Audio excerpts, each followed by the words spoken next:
mengenal sosok almarhum? Jadi sesungguhnya kemelekatannya itu karena Mbak Alia waktu ibu saya sakit ya, dan masuk ICU 2 kali, justru Mbak Alia gitu yang WA aku terus matiin. Katanya Ji, mamaku juga sakitnya kurang lebih sama. Nah, saya sampai mempersiapkan kamar yang di dalamnya itu seperti ruang ICU. Terus sudah unconscious. Memang pada saat pertama dari rumah sakit sampai sekarang di rumah juga masih dirawat oleh suster. Jadi sebenarnya aku tuh meminta bimbingannya Mbak Alia yang udah pengalaman ya di dalam mengurus orang tua yang sedang sakit.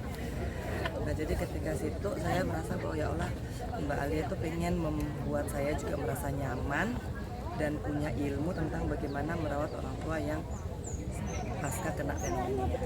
Nah, jadi kerasa banget itu bahwa Mbak Alia itu ngurusin sehari-hari mamanya, dari menyiapkan susternya, menyiapkan peralatan-peralatannya, terus tindakan pertama yang dilakukan termasuk cek saturasi darah, cek heartbeat, semuanya, toraks dan sebagainya. Jadi saya juga merasa bahwa Mbak Alia ingin membagikan ilmunya.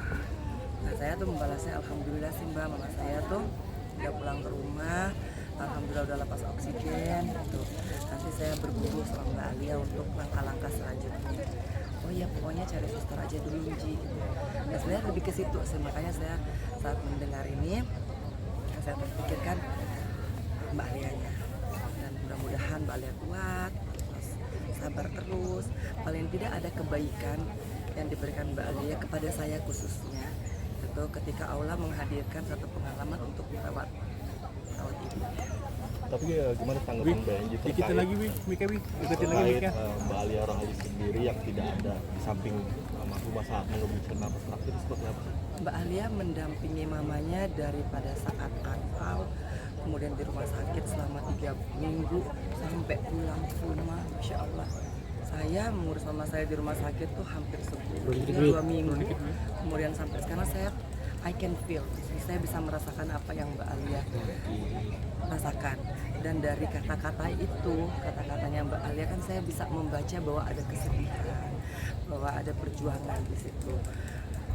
Hidup harus berjalan terus, dan mungkin pada saat ini Mbak Alia ada di luar negeri, tapi yang terpenting kan adalah doa. Jadi langsung mengucapkan, iya, langsung komunikasi nggak sih? Iya, sabar Mbak, gitu. Bismillahirrahmanirrahim. Yang terpenting adalah kalau jadi sih udah alhamdulillah ya, menyambut kebahagiaan. Udah lepas, udah nggak perlu alat-alat lagi, udah nggak perlu lagi disuntik lewat selang makanannya, udah nggak perlu lagi tes saturasi darah, nggak perlu di ronsen lagi. Insya Allah ini kebahagiaan yang luar biasa bagi orang-orang yang percaya bahwa setelah kematian bagi orang-orang yang beriman disediakan surga insya Allah. Nah, ini sempat tanya ke Mbak Alia gitu, mungkin keberadaan Mbak Alia di Amerika? Ya, saya kok rasanya enggak, saya hanya ingin mendoakan agar supaya husnul khotimah, dilapangkan alam kuburnya. Banyak kok teman alam kuburnya, karena kan pada saat dia sedang sakit Mbak Alia tuh ngaji terus ya, terus mengirimkan ayat-ayat suci Al-Quran. Jadi bagi saya ini titik dimana pasti insya Allah Mbak Alia juga ikhlas. Berarti sedikit banyak ilmunya Mbak Angie udah terapkan ke ibu. Iya, memang alhamdulillah mama saya itu tidak sampai harus disiapkan ruang ICU di rumah ya. Mama saya juga udah lepas selang oksigen, mama saya nggak perlu dibantu dengan ventilator. Jadi pada saat serangan pertamanya itu mama saya nggak kena jantungnya. Jadi tapi sempat kalau misalkan mungkin tindakannya lama gitu ya. Prosesnya itu kan setelah kena, dia kena jantung, hipertensi, blackout, unconscious.